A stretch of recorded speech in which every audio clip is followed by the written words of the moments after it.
So bottom line is, right now, she got zero. So I'm not taking sides here. I'm just, as an observer, I don't see how you can look at this as anything but a loss for Blake Lively.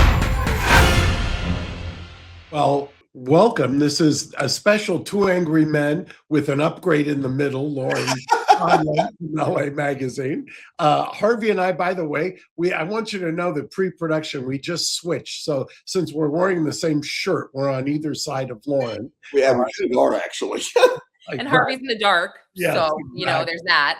But and there's two subjects today that I wanted to talk about. The first one is the Lively Baldoni settlement this week, where we have both sides taking kind of victory laps, which I have a lot of opinions on this, but Harvey, you better than anybody have been around Hollywood longer than time itself. What's your take on both of these sides declaring victory? Blake Lively lost, period. Blake Lively lost this case. She wanted more than $100 million, more than $150 million, and she ended up getting nothing. She settled for no money. There was no apology. It was, I acknowledge that we will take your issues seriously. There's no, but I'm sorry for what I did. There is no exchange of money. And that's what civil lawsuits are about. Civil lawsuits are about money. And that's it. Now you could say, well, they're also about abdication and, or rather just, somebody kind of acknowledging that, you did me dirty. He never said he did her dirty in the settlement. So I don't know what she won. The only thing that is weird to me is there is this outstanding issue where she's going after him for lawyers' fees because of this peculiar California law that says that if somebody files a sexual harassment lawsuit and then the person sued turns around and files a defamation lawsuit and the defamation lawsuit is thrown out, the person who filed a sexual harassment lawsuit gets attorney's fees. Well, it's true that Justin Baldoni's defamation lawsuit got thrown out, but her sexual harassment lawsuit got thrown out too. So I'm not sure how this law even works, where she would get attorney's fees for a lawsuit that was thrown out. So bottom line is, right now, she got zero. So I'm not taking sides here. I'm just, as an observer, I don't see how you can look at this as anything but a loss for Blake Lively.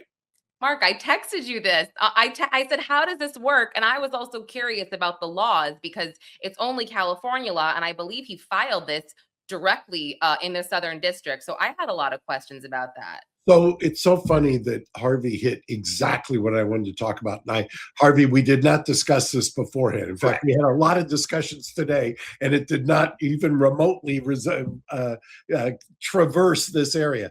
And Lauren, you're right. It's a California law. It was enacted, I think, passed the legislature in 23, enacted January 1st of 2024. No real test of it so far in the little over 2 years since. Going to be up to the Southern District Judge, Judge Lyman. Ironically, the son of one of the kind of legendary First Amendment lawyers that ever lived, Arthur Lyman, who was kind of I never really worked with him, but God, when I was a young lawyer, that was one of the go-to guys along with Edward Bennett Williams. He's supposed to now decide this peculiar code section, which, by the way, ironically, they also said there's no appeal. Part of the walkaway, if you will, is they're going to accept what the judge says.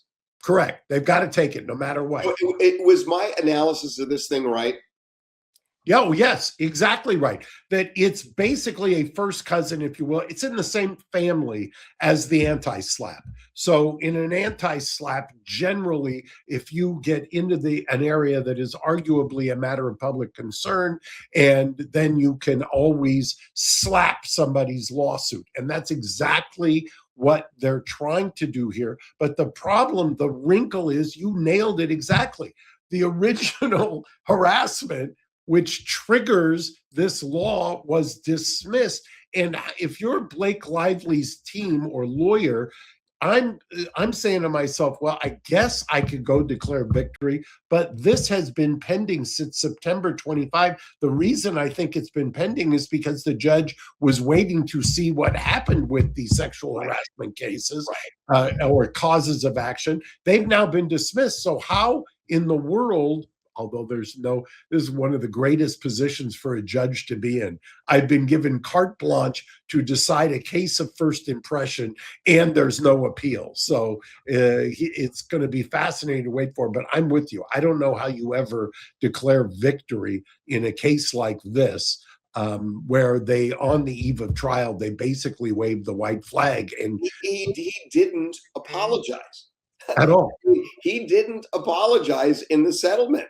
That we take seriously what she says. Mm-hmm. Right. It's not an apology. No. But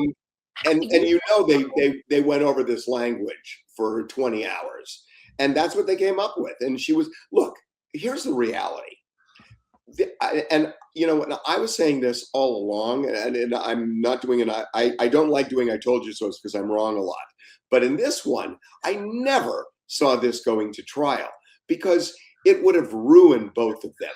They would have been grilled like cheeseburgers in cross-examination. Why did it take this long though? I feel like they just had this whole They were settlement. waiting for the other person to blink. Okay, then my other question is, and again, forgive me if this sounds dumb, but how do you, as Blake Lively, as her attorneys, and Harvey, you said this, you're asking for hundreds of millions of dollars, then it's $100 million, then you walk away with nothing, and you say, we won, we succeeded. I don't understand that. Like, do they think we're all dumb? They won this like we're winning the Iran war. Yeah, exactly. Just because you say it doesn't make it so. Okay. Well, Okay. the cynic in me says Lively had, I think, upwards of 5 law firms that I was counting on the docket.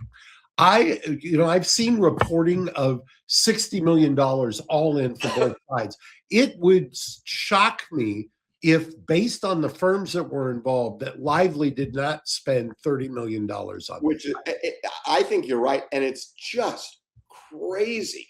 It's one of those things where it just takes on a life of its own.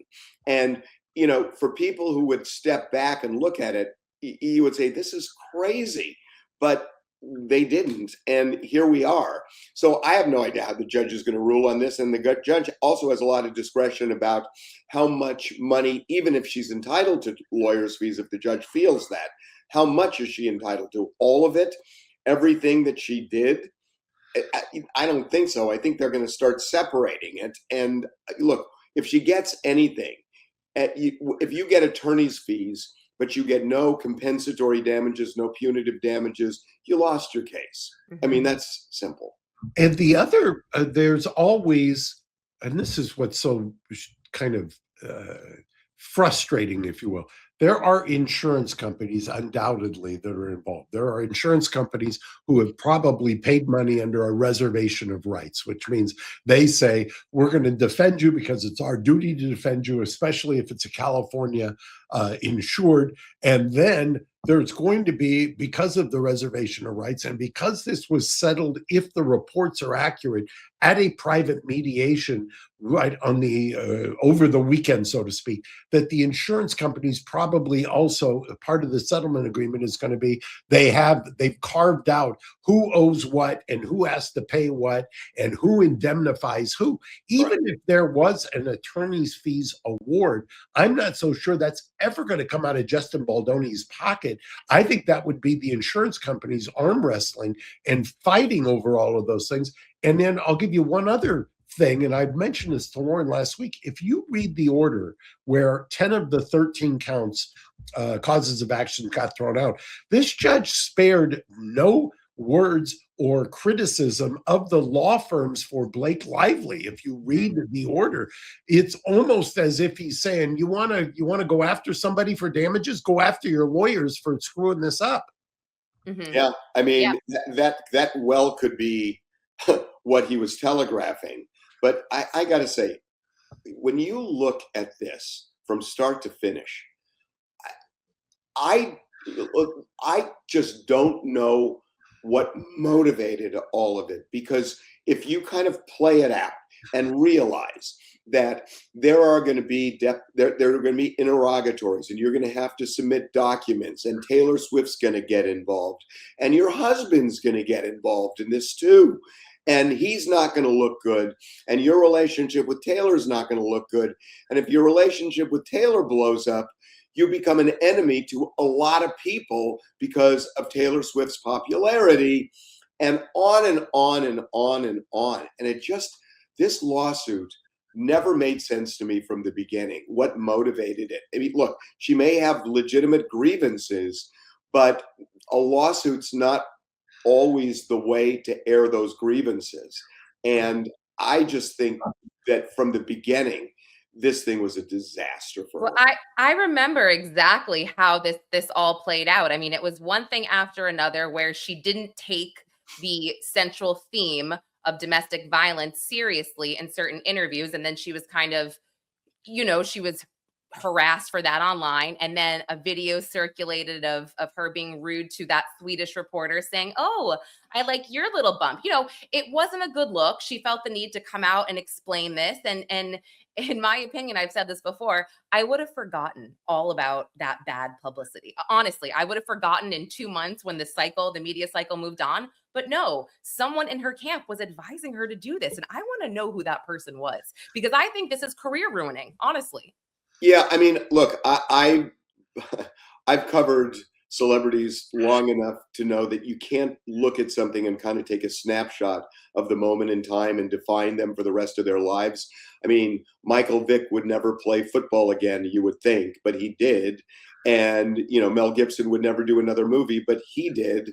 You think someone's going to hire her, Harvey, after she accused, you think something happens give it like 3 or 4 years. People have a very, very short attention span. This is not murder. It's a lawsuit that got messed up. And, people are going to forget this in 3 years. I've seen it. So before we move on to one other subject I want to discuss, I want you to rank 3 lawsuits, and they actually were lawsuits: Barbara Streisand, Amber Heard, Blake Lively. Now, the Barbara Streisand had to do with her house, and I believe on the coast, and that became kind of in the nomenclature the Streisand effect. Right. And Amber Heard, where I think kind of very similar, this whole thing echoes, and now Blake Lively. Where do you rank them in terms of missteps? 1, 2, or 3? They're different. I mean, Amber Heard was a fiasco for her.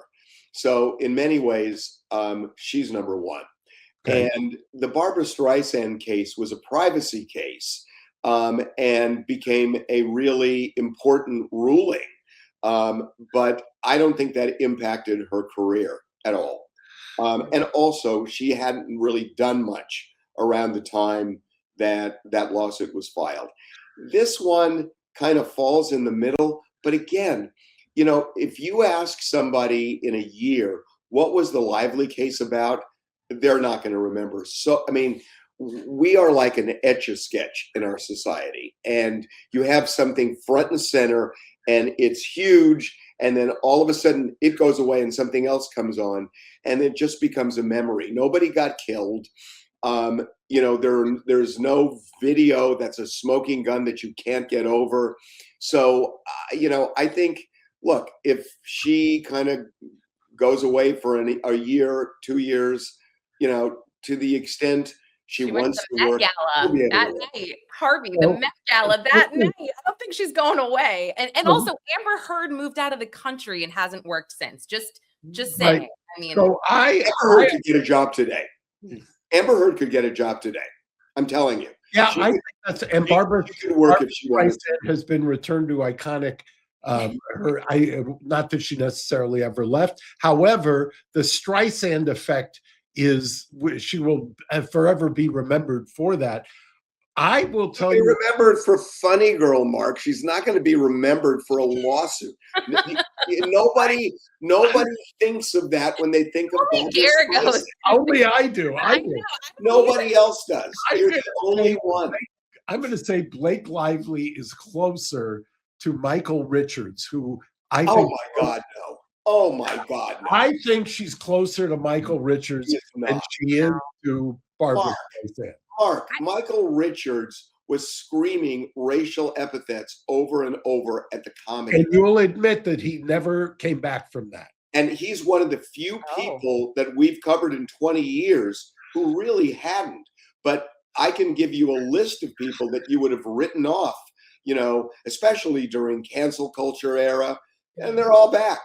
Well, So- I will give you this. I do, in my day job, always advise clients, just duck down, hunker down for, 78, 90, whatever, 100 hours is probably the rule. Somebody else is going to do something crazier or stupider than you, and it'll all pass if you don't lean into it. So I liked her movies. I really enjoyed her movies. Call Me Simple, whatever. But it is kind of a bummer the way this whole thing went down, because I can't imagine it is easy for anyone involved, and that's just my empathy for everybody. But anyway, See, what I think is, and I think this happens a lot. She was really angry, and she sat down with a lawyer, and the lawyer oversold her on what could happen.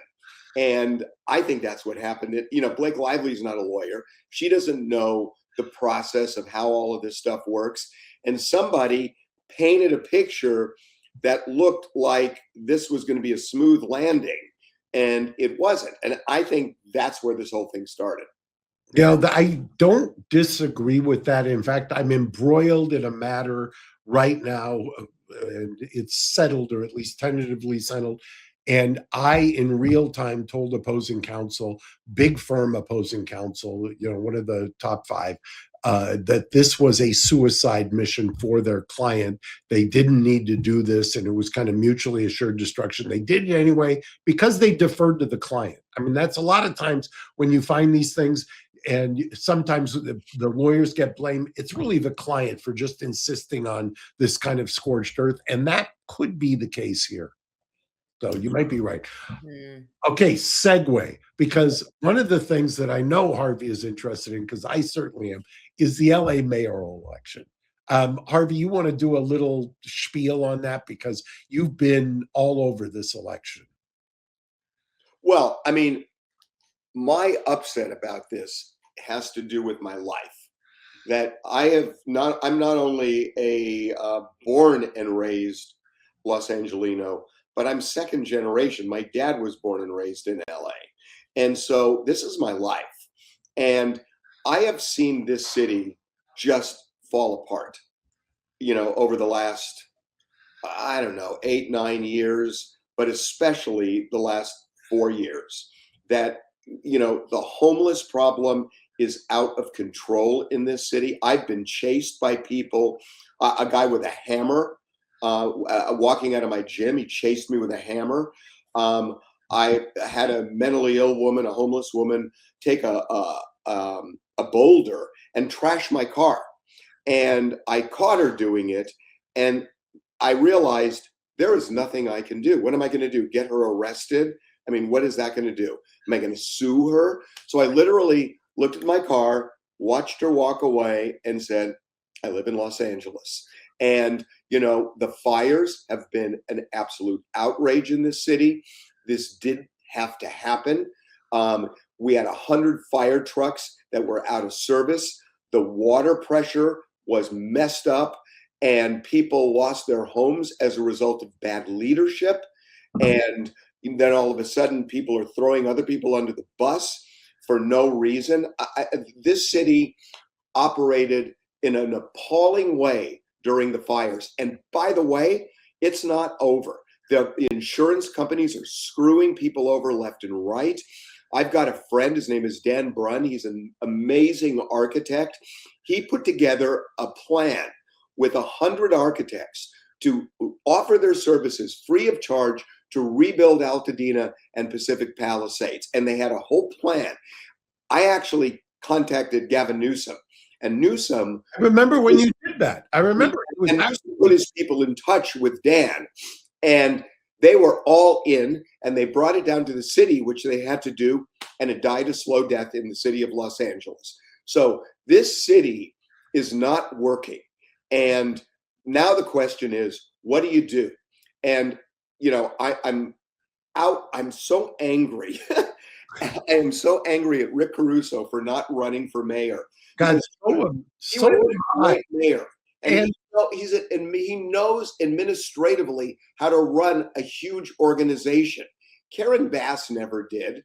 The city councilwoman who's running has never run a big organization, and neither is Spencer Pratt. And so then what are you choosing here? And that's the question, because honestly, what are you choosing? Are you going to reelect a mayor who on her watch, this has all happened to Los Angeles? So what are you going to do? This is not an ideal situation. And you, as somebody, you said you were born and raised here. And Lauren, you'll excuse the two angry old men because we're both have connected. I was born in downtown LA. I went to law school in downtown LA. I've spent my entire legal career in downtown LA. I'm centered right at the engine company fire station, which is, I've been there for 20 years. And Harvey couldn't be more right. Is something started to happen 8 years ago, 9 years ago. The COVID came along and exacerbated it. And we're living in an outdoor insane asylum in Los Angeles. Hollywood has been decimated, to Harvey's point. The idea of all of this the homeless encampment situation. I've got a client, Rebecca Corey, who's been fighting with the dogs down in Skid Row. They're using the dogs to test fentanyl or drugs for fentanyl on Skid Row. Rebecca's been screaming from the light. Yeah, she's got film of her at the city council meetings, and they're just kind of, they don't care. They don't care about any of it. The homeless kind of industrial complex and the corruption surrounding that has frustrated no less than a federal judge down in Santa Ana, where he's hauling the city down there because none of the officials will do what he's saying to do. So it's an incredibly frustrating situation. But to Spencer Pratt's credit, he has done something with the political ads. I don't know if you've got them, Lauren, but there are two in particular, and he's coming off of the debate where he really, I thought, kind of shone, and Spencer won the debate. Yeah. Oh, he won it clearly. Here you Find go. this one. Let's see. This is where Mayor Bass lives. You notice something? Or here, where Nithya Raman's $3 million mansion sits. They don't have to live in the mess they've created where you live. This is where I live. They let my home burn down. I know what the consequences of failed leadership are. That's why I'm running for mayor, for my sons and the rest of us Angelinos that want to stop these corrupt politicians from destroying our city. We are going to get the golden age of Los Angeles back. Wow. Yeah, he's tapped into something. I also will give a shout out to Adam Carolla, because Adam said, and Adam was I was evacuated in the fire. Adam in Malibu was surrounded by that mess. And he said at the time, he made the prediction at the time, he said, wait until you and all your friends have to deal with the city and getting the permits and trying to navigate this. And then I said, trust me, I know what's going to happen with the insurance companies. I can see this coming. And sure enough, it's been worse than I ever expected. And there is a vein of people who never in a million years would have tilted towards Spencer Pratt or anybody who was kind of proudly embracing what his message, but they're open to it now. It's a coming attraction. There's Batman ad. Go on, I'm sorry. Go on. He's behind in the polls, right? From what I've seen. He's raised more money, but he's not ahead. That's right. He's right. behind. He's behind. So what? I want to ask you guys though, you Harvey, you're shaking your head. I kind of see where you are right now, sort of. But I mean, there's something to be said about a kid that's really hungry, that really wants to get it done and really wants change. I'll tell you one thing about Spencer Pratt, that I am so alarmed because, look, we have had our fill with reality stars going into politics. And the reality is that they have name recognition and people, it's good enough for them and they vote for them. And that is alarming to me. Spencer Pratt has had no administrative experience. You have to run the Department of Transportation. You have to run the Department of Building and Safety, which should be issuing more permits than they are. You have to run departments that employ thousands and thousands and thousands of city workers. And it is I was a local reporter in LA, TV reporter for 15 years. I know the way the city works and doesn't work, because I've seen everything. And it is a complicated job, even for somebody really skilled.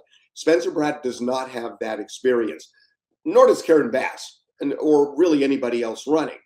The one thing about Spencer that I will say is that I was texting him the other day, and I was expressing this to him, that I'm really alarmed that you don't have this kind of experience. And he said, I know. And he said, I'm going to have smart people surround me. And I thought, well, I've heard that a million times before. But then he gave me two names. If these two people are legit, that they really have signed on if he wins, I know these two people. And you guys know them too. They're both very accomplished people in the city of Los Angeles who have had a lot to do with city government. And, they stand out as really competent and capable. So if those two people are on board, and that's the level at which he's playing, there's some hope there. Well, yeah, I mean, and I'm not going to hammer you to tell me who the two are. No, I promised I wouldn't. But again, where are we? I'm so pissed off at Rick Caruso, because he would have been so good. He would have been.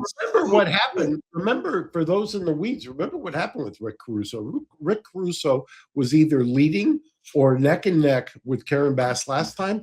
And then what happened, there was that recording that came out at the Fed that had supposedly was completely or dropped, if you will, right on the eve as an October surprise before the election. And that propelled Karen Bass into office. And, there are those who say it was a conspiracy at the time. There are those who say, yeah, they knew exactly what they were doing. They were going to put Karen Bass into office and take out Rick Caruso. And he was the ultimate victim of that. Lauren, I wanted to end with the Batman commercial. I'll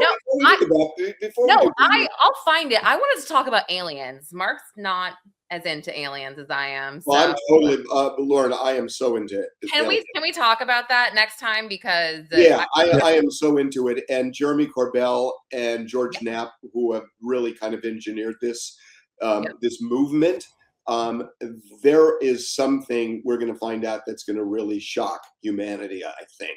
But can I just say one other thing about this election? Yes. Please. When I was a senior in high school, when Robert Kennedy ran for president, and I got a phone in my bedroom, and I became the head of students for Kennedy. And I was at the Ambassador on June 4th, 1968, when he was assassinated. And, I was inspired by this guy, and really inspired to work for him, to actually go out and work for him.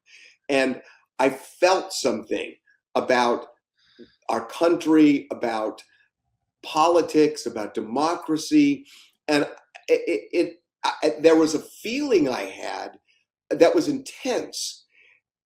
And I've never had that feeling since. And it's really sad.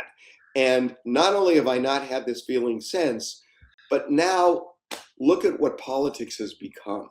Mhm. And it is so sad to see that trajectory in my lifetime, because I know what inspiration is. And, I remember Martin Luther King and how he inspired people. What happened? What happened? That gave me chills. That made me sad. It really did make me sad, because you are talking about the era of politics when the Kennedys were royalty, and we're not there anymore. Even I don't want to go too deep in the Kennedy family, but we're dealing with a lot. But Mark, I do have good news for you. I do have the Batman ad that I can pull up as This is not, by the way, this is not a Spencer ad. This was a film director. Yes, sorry. So this is not Spencer. Whatever. Mark. Right. Thank you.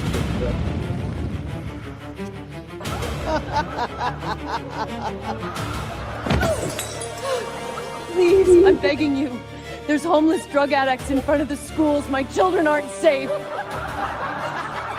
Look, if you were a transgender migrant, I could get you a free pussy. Let's move the drug addicts closer. Bass already solved crime. I endorse her. Next!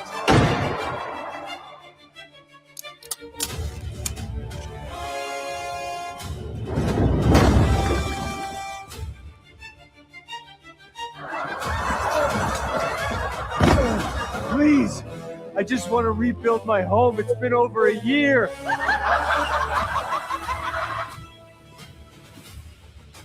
Mom, look!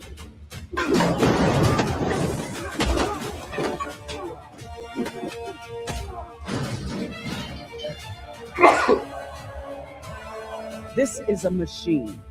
If we want to burn this town to the ground, I just watched that in real time.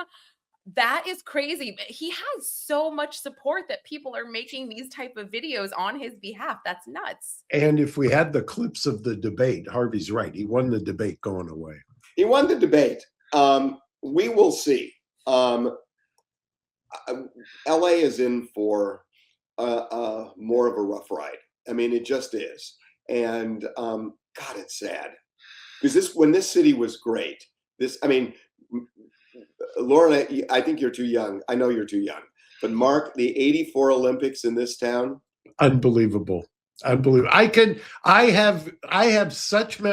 telling you, as recently as 2015 I thought, specifically downtown LA, I can tell the story after story was just, you could see it on a trajectory. Yeah. I mean, we with the were Disney Center and just, this, It's an all of a sudden people are moving there. I had at least 8 single women who had moved downtown over Hollywood, over the West Side, because they were so excited about the vibe and the culture that was downtown LA. And now they wouldn't be caught dead after 6 o'clock downtown. In fact, they probably would be caught dead. You want one debate clip that I just pulled? Yeah, one. Okay, let's we'll end on that. How's that? Yeah, hold on. Let me just grab all right. I guess this is when he was called a MAGA Republican. Correct. Okay, yes. I'm not sure how to respond to that vision of Los Angeles. This is a MAGA Republican's idea of what Los Angeles looks like. This is really not this. I'm not sure how to respond to that vision of clip. Sorry that he. That's pretty good, though. Well, no, that was a moment. Lauren, that was a moment. That was the moment. He didn't respond any other way to that. No, just the mockery. Yeah. Just the okay. And Well, that was. It was so genuine. It was not. It was. You couldn't rehearse that. That was just. Listen, I've been there in court, and I've had to restrain myself. So there was one the other day where it was like Spencer on the hills, and it was like, look, Spencer's always been into geopolitics. He was like comparing, like, they're never gonna get along. They're gonna be like Israel and Iran, and they're like, man, he always knew. And I was like, what is going on? But it was entertaining. And I wish him well. I'm happy for him and Heidi and their family. I mean, Heidi won't come back to LA. She's so traumatized. She's in Carpinteria until they get their house rebuilt. You know, and I just one other thing, like, you know what, we were talking about, you can't get permits to rebuild your house. I mean, it's so difficult for some of these people. And what I'm being told is there are insurance companies that are saying, we're not going to pay you any money until you get architectural plans. Right. And architectural plans can easily cost $10,000. And a lot of these people don't have $10,000. They're living hand to mouth. They still may have a mortgage, and they have to find a place to live. So they're going under. And here, my friend Dan Brunn and 100 other architects were willing to donate their services, and the damn thing died in the city. It's outrageous what's going on here. I'm sorry for being upset, but I'm just upset. I'd be the same way. Next time though, aliens, okay? Okay, I'm down with that. Okay. Thanks, you two. I appreciate it. All right. Thanks, guys. You guys.